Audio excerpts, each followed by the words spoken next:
तो देखो आज हम लोग इंडियन इकोनॉमी में और एक इम्पोर्टेंट चैप्टर करने वाले that is economic planning in India. तो इकोनॉमिक प्लानिंग में सबसे पहले कैसे जो है हम लोग टोटल कॉन्सेप्ट समझने वाले हैं और इसका जो इम्पोर्टेंट एस्पेक्ट है वो पूरा देखेंगे हम लोग। तो चलो स्टार्ट कर लेते हैं। सबसे पहले देखो टाइप्स ऑफ इकोनॉमिक प्लानिंग में हम लोग देखते हैं। एक तो होता है आपका, देख लो, ये जो भी इम्पोर्टेंट है वो हम लोग पहले 7 टाइप के हैं। सबसे पहले इम्पेरेटिव प्लानिंग या ऑथोरेटिव प्लानिंग, ये क्या होता है? इसमें there is one central authority which decide all aspects of planning. क्योंकि जब भी आप ऑथोरेटिव या इंपेरेटिव प्लानिंग बोलोगे तो एक क्या होगा ना, एक आपका सेंट्रल अथॉरिटी होगा, वो सभी एस्पेक्ट जो प्लानिंग का वो ही डिसाइड करने वाला है। Generally practice in socialistic economics में होता है और entire resource are used to maximum the fulfil target of the plan. पूरा रिसोर्स लग जाता है भैया, पूरा जो आपका टारगेट है ना प्लान का उसी में अचीव करने के लिए। इंडिकेटिव प्लानिंग या इंड्यूसमेंट प्लानिंग क्या होता है? Government acts as a facilitator and encourage private sector to role in the economy. Government यहाँ पे डायरेक्टली कुछ नहीं करता है, गवर्नमेंट फैसिलिटेटर बन जाता है और जो आपका प्राइवेट सेक्टर है उसको बोलता है भैया आप करो, मैं जो है फैसिलिटी प्रोवाइड करूंगा। How it also regulate the private sector to achieve specific target. कुछ कुछ रेगुलेट भी करता है जिसको जो टारगेट है उसको सो दैट अचीव हो पाए। और general practice in mix economy जो हम लोग का है, आप ये देख सकते हो। पर्सपेक्टिव प्लानिंग में it is plan for long period of time, usually 15-20 साल के लिए पर्सपेक्टिव प्लानिंग होता है। It is operationalised through 5 year plans and annual plan. ये 5 ईयर प्लान ये एनुअल प्लान में ही ऑपरेशनल होता है। In this the planner set a perspective plan that broadly define the direction desired to take into economy. एक आपको लगता है जी भैया हमको इकोनॉमी को कहाँ लेके जाना है, जी हमको पॉवर्टी दूर करना है या हम लोग को सेल्फ इंडिपेंडेंट होना है, ये सब। NITI Aayog has taken this type of planning structure. अभी जो है नीति आयोग ही ये प्लानिंग स्ट्रक्चर कर रहा है। फिक्स प्लान क्या होता है? बेसिकली 4-5 साल के लिए फिजिकल टारगेट जो है आपका दे दिया जाता है जो आपको करना होता है। डिसेंट्रलाइज प्लानिंग क्या होता है? Execution plan from the grass root level से आपको स्टार्ट करना है, एकदम नीचे से स्टार्ट करना है। सेंटर प्रोवाइड करता है in according to state authority. State authority जो उनको कहना होता है उस हिसाब से जो है सेंट्रल गवर्नमेंट बनाता है। रोलिंग प्लान क्या होता है? Under every 3 new plans are prepared and acted up. ठीक है, plan for current year which includes the annual budget, a plan for next of years and is revised every year, ये सब होगा। Perspective plan 10-15 साल 20 साल के लिए। There is no fixation of dates, कब होगा कब खत्म हुआ ये सब नहीं रहता है। It was introduced by Janata government in 1978। Important है ये जी भैया, ये इंट्रोड्यूस कब हुआ था? तो इंट्रोड्यूस हुआ था ये जनता गवर्नमेंट ने 1978 में किया था फॉर पीरियड 1978 से 83। How it is amended in between due to the change in government. फिर ये बंद हो गया क्योंकि गवर्नमेंट चेंज हो गया। ठीक है, कोर प्लान क्या होता है? आप देख सकते हो as per this the planning authority जो होता है रिक्वेस्ट करता है स्टेट को to submit their projected revenue estimate. मान लो वेस्ट बंगाल का आपका कितना है, बिहार को कहा, गुजरात को कहा, फिर आपका जो है महाराष्ट्र को बोला जाए आपका कितना जो है रेवेन्यू एस्टिमेट होगा। On the basis of estimate planning authority determine the expenditure for the state annual plan. उस हिसाब से क्या करता है प्लानिंग कमीशन डिटरमाइन कर देगा किसको कितना खर्चा करना है एनुअल प्लान में। This helps to prevent diversion of fund from priority sector to non plan. इससे क्या होगा, आप जो फंड को डाइवर्सन से रोक सकते हो। अब इकोनॉमिक प्लानिंग कब कब हुआ देखो, 1934 में प्लान जो है विजुअल प्लान था। ये फीचर्स क्या इंफेसाइज किया? Agriculture to industrialisation, also to increase employment in industries. It aim to double national income. 10 साल में नेशनल इनकम मान लो 100 है उसको 200 करना था। और in his book title planned economy for India जो 1934 में आया, he set the goal of poverty eradication through growth. उसका कहना क्या था? पॉवर्टी इरेडिकेशन करना है ग्रोथ के माध्यम से। 1934 में फीकी प्रपोजल, इसमें it vows to end the laissez free and represent the opinion of capitalist class. It also advocate for setting up national planning commission का भी जो है कहा गया था। और इसमें देखो क्या है, फिर 1938 में कांग्रेस प्लान आया। With the initiative of Subhash Chandra Bose, National Planning Committee was formed with JL Nehru as its chairman। बहुत इंपॉर्टेंट है।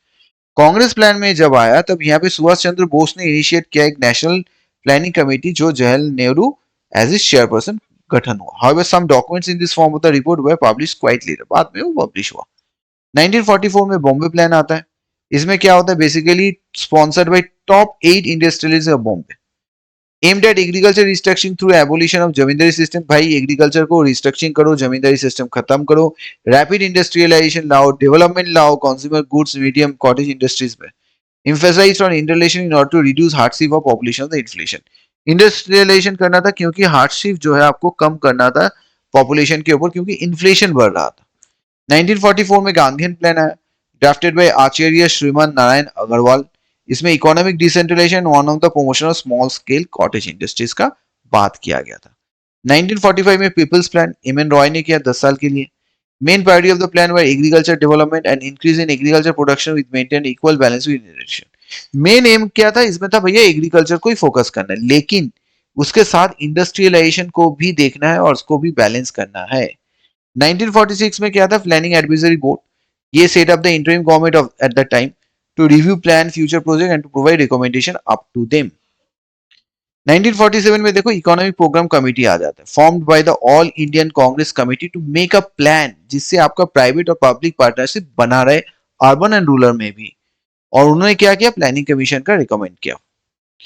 सर्वोदय प्लान 1950 में आता है। सर्वोदय प्लान, इसमें क्या होता है? बेसिकली इसमें होता है ये definite drafted by Jayaprakash Narayan, emphasis on the agriculture and small and cottage industry. ये ड्राफ्टेड होगा, ठीक है। It is suggested freedom from foreign technology and stress upon long reforms, इसका किया गया लॉन्ग रिफॉर्म्स। और it also recommended decentralise and participatory planning, बहुत important है। इसमें ही डिसेंट्रलाइज और पार्टिसिपेटरी प्लानिंग का बात किया गया था। 1950 में प्लानिंग कमीशन आ जाता है। It was charge with the responsibility of making assessment और resources country formulation effective utilisation of resource करना है। JL Nehru being the PM first chairman बन चुके थे, क्योंकि वो फर्स्ट प्राइम मिनिस्टर थे, तो बाय डिफॉल्ट वो इनके फर्स्ट चेयरमैन भी बन गए। और 2015 में नीति आयोग आता है, रिप्लेस बाय प्लानिंग कमीशन। ये क्या है? बेसिकली थिंक टैंक है। Need for economic planning India at the time of independence, क्यों जरूरत था? देखो क्या, सबसे पहले पुअर इकोनॉमिक कंडीशन हमारे पास बहुत खराब था, जो सिग्निफिकेंट प्राइवेट सेक्टर नहीं थे उस टाइम इकोनॉमी में, मोबिलाइजेशन ऑफ रिसोर्सेज नहीं हो रहा था, फिर एलोकेशन नहीं हो रहा था रिसोर्स का, lopsided development of the industry, development industries को जैसे से डेवलप नहीं हो रहे थे, और moreover USS embarked as a journey of planning, there was an international influence भी था। इसमें देखो लिबरेशन, प्राइवेटाइजेशन, ग्लोबलाइजेशन होता है कब? ये टर्म जो coin by Rao, P V Narasimha Rao, the then finance minister Manmohan Singh थे in 1991। द स्टडी समोर Indian in licence permit Raj खत्म कर देता है ये वाला आके। इसमें क्या होता है? फॉरेन डायरेक्ट इन्वेस्टमेंट, मतलब फॉरेन में जो बैठे हैं वो इंडियन इकोनॉमी में इन्वेस्ट कर सकते हैं, ठीक है। Export promotion policy adopted to boost economic growth के लिए। और the middle change the nature of planning and from centralised to indicative planning. पहले सेंट्रलाइज प्लानिंग था, फिर इंडिकेटिव प्लानिंग आ गया। देखो एक्चुअली क्या हुआ, लिबरेशन, प्राइवेटाइजेशन, ग्लोबलाइजेशन 1991 में जो हुआ, इससे पहले इंडिया एक क्लोज्ड इकोनॉमी था। फिर इस टाइम में जो है पॉलिटिकल बाहर के वर्ल्ड प्रेशर में आपको इंडिया को लिबरेशन करना पड़ा, खोलना पड़ा दरवाजा इंडिया का, क्योंकि वहां पे बहुत प्रेशर था। इंडिया बहुत बड़ा मार्केट था, बहुत बड़ा पॉपुलेशन था। तो जो भी फॉरेन कंपनीज बोलो, फॉरेन गवर्नमेंट, वो चाहती थी जो इंडिया में कैसे भी करके हम लोग को बिजनेस करना है, क्योंकि पॉपुलेशन ज्यादा होने के तरह मुनाफा भी ज्यादा होगा। तो इंडिया क्योंकि उतना डेवलप नहीं था, तो वो इसको डिले कर रही थी, बट एट द लास्ट 1991 में इसको ओपन करना ही पड़ा। और क्योंकि हमारे इंडिया के जो भी इंडस्ट्रियलिस्ट, जो भी स्मॉल मीडियम जो भी थे, वो उतने इक्विप नहीं थे, तो उनको बहुत ही दिक्कतों का सामना करना पड़ा था, ठीक है। लिबरेशन मतलब देखो, it mean a policy of deregulation of different segment of economy, reducing government control. Liberation मतलब गवर्नमेंट कंट्रोल नहीं करेगा, छूट, पूरा छूट है, ठीक है। प्राइवेटाइजेशन मतलब transfer of ownership of public interest from government sector to private sector, पहले गवर्नमेंट सेक्टर प्राइवेट सेक्टर हो जाएगा। ग्लोबलाइजेशन मतलब opening of Indian economy world economy, अब बाहर के जो भी है वो इंडिया में आके बिजनेस कर पाएंगे। पूरा का मतलब क्या? It means providing urban amenities in rural areas. कब आया? 2012 में। ये क्या है? ब्रेन चाइल्ड है former president APJ Abdul Kalam. ये किसका है? ये ब्रेन चाइल्ड है एपीजे अब्दुल कलाम का। एसपीएमआरएम क्या है? श्यामा प्रसाद मुखर्जी अर्बन मिशन, ठीक है। Rural urban mission 2006 launch by ministry of rural development 2016 में, ठीक है।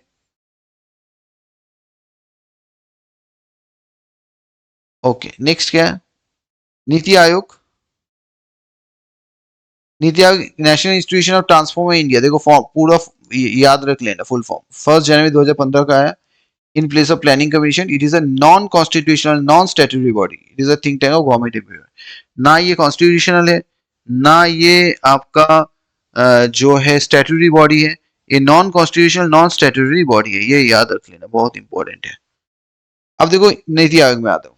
कंपोजिशन क्या? Prime minister chairman person, vice chairman कौन? पीएम सिलेक्ट करेगा। सीईओ एक होता है, 4 फुल टाइम मेंबर होगा। Maximum 2 part time member, maximum 4 member, union cabinet as ex officer member, special invitee secretariat CM of all state रहते हैं, lieutenant government of UTs रहते हैं। It is called NDC, national development council, इसको क्या कहा जाता है? NDC. 7 pillars of NITI Aayog क्या है? Pro people, proactivity, participation, empowering women in all aspect, inclusion of all sector of society, development के लिए, इक्वालिटी इन अपॉर्चुनिटी सबके लिए, और ट्रांसपेरेंसी एडमिनिस्ट्रेशन। ठीक है, अब देखो 5 ईयर प्लान जो था, सबसे पहले फर्स्ट प्लान 1951 से 56, हैरोल्ड डोमर मॉडल में पीएम जो है जवाहरलाल नेहरू थे। एग्रीकल्चर, इरिगेशन, इलेक्ट्रिसिटी में फोकस दिया गया।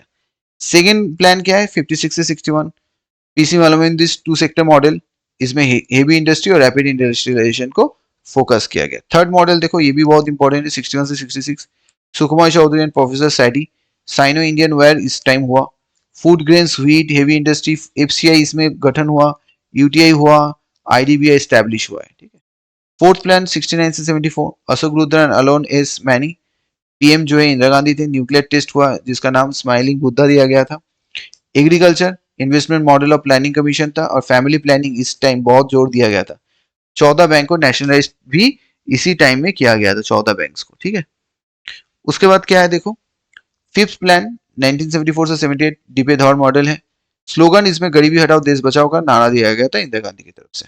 Removal of poverty, investment model of planning commission, MNP, minimum needs programme by DP धर, 20 पॉइंट्स प्रोग्राम उन्होंने कहा था।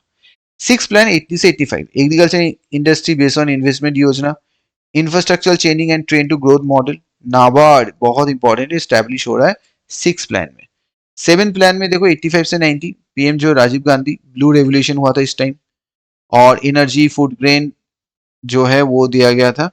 और I like the 65 programme prepared by Pranab Mukherjee, theme जो था food, work, productivity.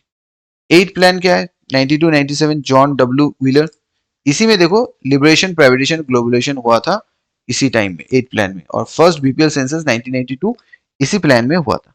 Human resource education हुआ था, इंडियन मेंबर बना WTO 1995 में। पीएम रोजगार योजना ये भी लॉन्च हुआ था। 9 प्लान ये क्या हुआ? ये हुआ था 1997 से 2002, planning commission, PM Atal Bihari Vajpayee, social justice, 50 साल का इंडिपेंडेंस हुआ, और कंप्लीट एलिमिनेशन ऑफ पॉवर्टी इसका टारगेट था। 10 प्लानिंग कमीशन 2002 से 2007, इनकम, एनर्जी। 11 प्लान 2007 से 12 जो प्रिपेयर किया सी रंगराजन ने, inclusive growth, environment sustainability and cold drinking water. ठीक है, 12 प्लान 2012 से 17, prepare by planning commission, faster, sustainable and more inclusive growth, electric supply. ये आपका जो बहुत बहुत इंपॉर्टेंट है, तो अच्छे से वीडियो को देख लो, आपको कोई दिक्कत नहीं होगा, एक बार देख लोगे, पढ़ लोगे तो पूरा याद हो जाएगा। तो चलो, थैंक यू फॉर वॉचिंग।